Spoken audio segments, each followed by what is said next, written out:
We all know the big story right now of what's happening in the tropics and in the Atlantic Ocean is Hurricane Lee. And so today we have joining us a meteorologist at one of our sister stations up in Maine, Curt Olson, to talk about how they're preparing for this storm and what they're experiencing right now. How are you, Curt?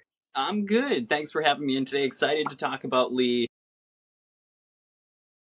We're going to expect to see rain starting as well as wind starting late Friday night, very early Saturday morning. But I think the window that we're going to be watching for, where I think we'll see our greatest impacts, is going to be late Saturday morning, right through Saturday afternoon, and even early Saturday evening. Before then, Lee will start to move into New Brunswick. We'll get on the backside of the low, and then things will start to calm down. Not often here in Maine that we get to talk about a tropical system such as Lee.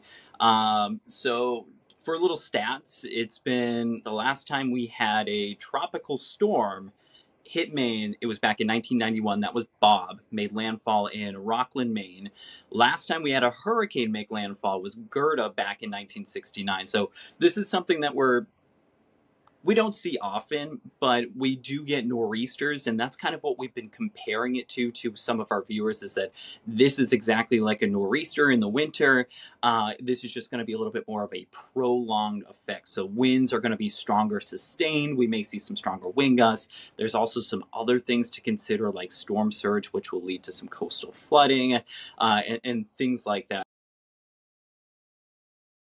Some of the preparations you're going to make for Lee are preparations that we actually already make going into winter. So, for example, telling people to get their generators started, make sure they run. That's typically something that come the winter months, as we're talking about winter storms, potential for power outages. That's things that people would be doing to lead up to that. So now we're just doing it a few months in advance. Then I've also been telling people, I was like, grab some extra fuel for the generator. If you don't use it there, you're going to use it for the lawnmower. You're going to use it for the snowblower eventually. So we're just doing things now that we would eventually be doing later on in the fall season. So we're just kind of prepping a little bit earlier for, Lee and its potential impacts.